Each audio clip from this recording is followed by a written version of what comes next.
Greetings and welcome to ValoU. I'm Zaladrith and I'll be your instructor for today. Today's class is Mechanics 340, Gun Juggling. Gun juggling is useful for bringing guns to teammates or keeping dropped guns out of enemy hands. First off, there's a keybind you can set that can make gun juggling easier.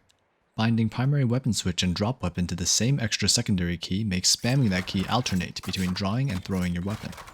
Spamming that key, or using mouse wheel for this and gradually spinning it, makes it even faster to repeat should you need to transport an entire armory. If you uncheck Don't Auto-Equip Melee, this will also prevent you from tossing away your pistol in the process. However, I don't personally use these keybinds as it removes the ability to control exactly what you're doing while gun juggling, and unbinding Don't Auto-Equip Melee opens you up to risks in other aspects of play, such as wasting fast equip on your knife when cancelling spike diffuse or other specific abilities. To see what I mean by total control, let's first break down the motions of juggling in general. Juggling just involves throwing an object to where you intend to catch it later, while alternating between different objects. Gun juggling in Valorant is much the same. Let's first look at the tossing technique. Note that running while throwing a gun doesn't affect its travel distance at all. While standing over a dropped weapon with your rifle out, aim your current weapon upwards up to 45 degrees to extend the throw range, and then drop it to throw it forward, automatically picking up the next weapon while you take your knife or pistol out. Then move to where that first gun landed, and in one key sequence, throw the gun in your inventory to the next location. At first, you can stop over each gun, and as you get more comfortable, you should be able to easily do this in straight lines. Note that you don't have to throw the gun as soon as you're able to. You can usually run a bit farther than you think before doing so. Technically, you can wait until the previous gun clatters to the ground before throwing the next one.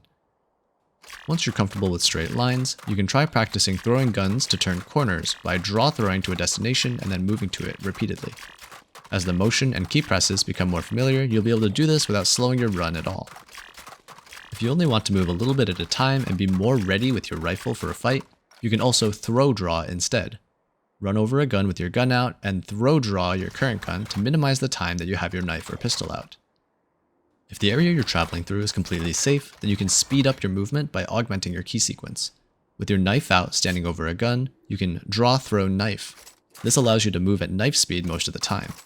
If you have Don't Auto-Equip Melee disabled, this is reduced to just throw keybind to move at full knife speed the whole time. However, this method can leave you without your gun readied in certain situations, so be careful using it.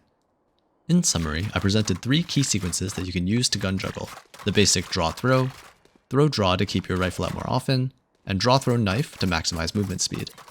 I also presented some optional keybinds and settings to make those key sequences easier, at the expense of leaving yourself more vulnerable in other situations. That's all for today's lesson. If you have any questions, feel free to reach out to the lecturer or the TAs in the comments below. Thanks for attending, and we hope you enjoy your stay here at ValoU. I have the spike. Battle out. Placing alarm bot.